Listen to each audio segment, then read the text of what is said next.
behind us. Whoa! The tree's right behind us. It's the illusion and the tree right behind us. We're here out in the Carrizo Plain. Yeah. I mentioned this in the whole trip video. So last night, don't mess with me, Bert. Okay. We're having our cocoa and our coffee.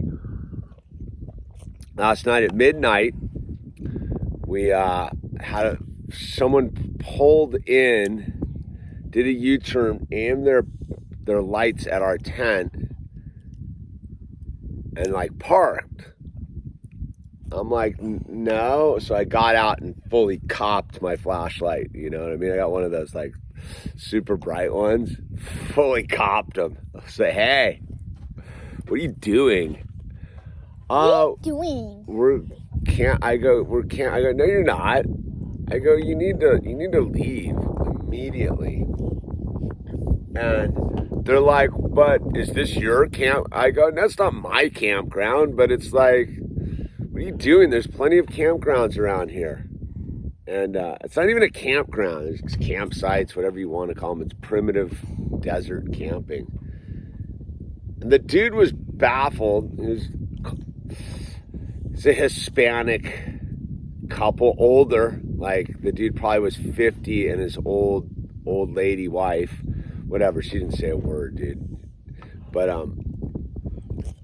they're like, well, we camp here. I go, so do first come, first serve. Sorry, I don't know what to tell you, but you need to leave immediately. And they're like, the guy's like, I'm going to talk to the ranger about it tomorrow. I'm like, go ahead and talk to the ranger about it tomorrow, but right now you need to leave. I go, there's a campground, there's a place to camp way up that way, there's a bunch over there, they're all over the place. Like, why are you here? He's like, well, there's the cement.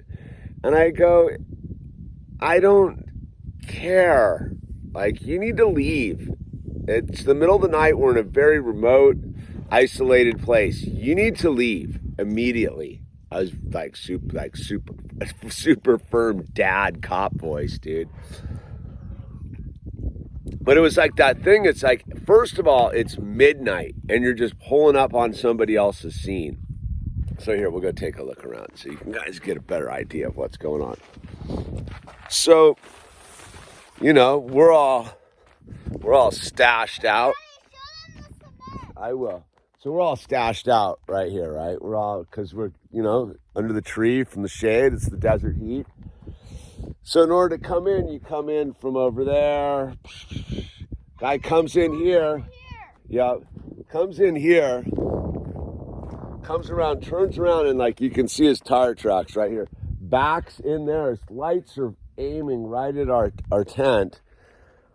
I'm like just on etiquette level alone, pulling up on someone in the middle of the night ain't cool. You wanted to come and like possibly hang out, like, dude, you come during daylight hours and be like, hey, can I camp here too? I really like this spot. And I would have been like, well, maybe. So here we are. I mean, just get a gander of where we are. We're out in the middle of nowhere. Nowhereville. I mean, am I out of touch or something? Did I come all the way out here to camp within 10 feet of somebody, 20 feet? Very bizarre. And it was almost, I mean, look at that. I mean, there's nothing. Right over there, right about there, there's a rad place to camp. It's like a little spring there and everything. You can go over there by those cracks right in there. There's all sorts of places back in there to camp. Over here, you can camp on top of that ridge up there. Right there, there's a bunch of spots up there, Quail Hollow. There's places everywhere. And I'm one of those, like, I want to be rude, but who's being rude? The dude who's sound asleep with his child in his tent, or the person who's pulling up at midnight and just aiming their lights at my setup and then acting all incensed. There's a bunch of campgrounds there. Yeah. Over there. Yeah. But it was really weird. So the guy was There's campgrounds up there. yeah, Bert, I gotcha. It was one of those things of like, what planet are we on? Like, what? Some people are just really out of touch. I don't know if it was like a cultural thing or if that's how. I don't know. I don't know. But it was very bizarre. But then it kind of tripped me out for a while, you know? I was like, what am I dealing with here? Like, what kind of like weird scenes? So I had to be like on guard for a little bit. I've been camping out here now for 5 days. No, almost 20 years. It's 2002. Yeah, I think I've been coming out here for almost 20 years. I've been camping at this spot particularly for almost that length of time too. So and I have never ever had an encounter like that. I don't think any time in my whole camping career have I ever had an encounter where I had to be like, what are you doing? You need to get out of here. It was very bizarre. And so it kind of weirded me out for a minute. I was sort of a little bit like, I don't like the vibe. And then I was like, whatever. But yeah, it was so strange to just. Did they leave? Yeah, are they here? But they just keep saying about the Rangers. Yeah, well, that was the funny part. Was like, I'm gonna talk to the ranger tomorrow, and I'm like full one of those. Like, I'm gonna tell on you. Telling you me for what? What are you gonna tell on me about? That you're rousting me in the middle of the night? The Rangers would be on our side.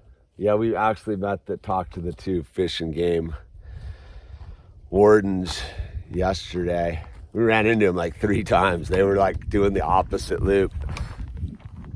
It's funny when we talked to the fish and game guys yesterday, because we're not up to anything, so they kind of chuckled at us.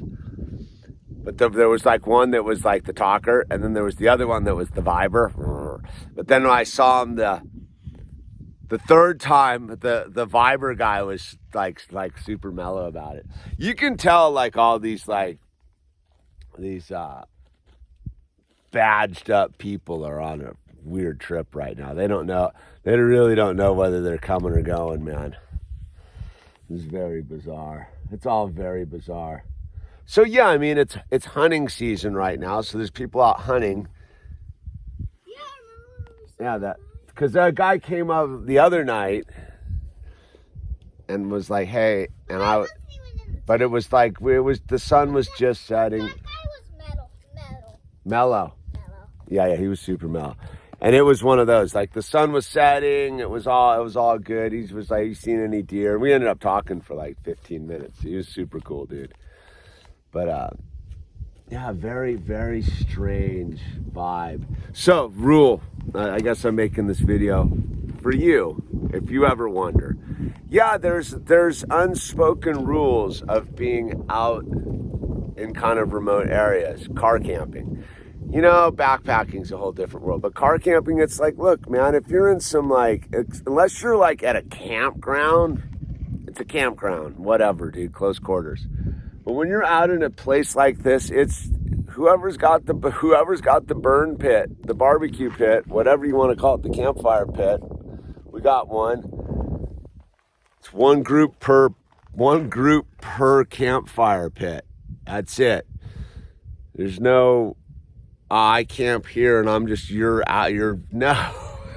It doesn't work like that, dude. Realize that people come out to these places to be left alone, not bothered, especially at midnight. Don't come up on people out in the again, I can only speak from my own perspective. The concept of rolling up on somebody else's campground in the middle of the night in a real remote place just seems tactically irresponsible from a safety perspective. I couldn't imagine pulling up close quarters. I mean, right there, just being like, yeah, we're right here, fully set up, dude. Just pulling right in and being like, yeah, what's up? Like, I want to wake up and look at a car right there. Like, that's what I came out here to see. That's why I'm out here out here. So I can look at your car and your campingness, dude. So I can watch you sleep and walk around in the morning. People are delusional, dude. Out of control. Out of control, man. Anyway, it's the illusion. Just had to put a full lengther in on this one alone. So if you like what's going on our channel, links down below. Get some t-shirts. PayPal, crypto, 30765 PCH number 523 Malibu, California 90265. All right, man. Remember, give everyone lots of space when they're out where there's lots of space.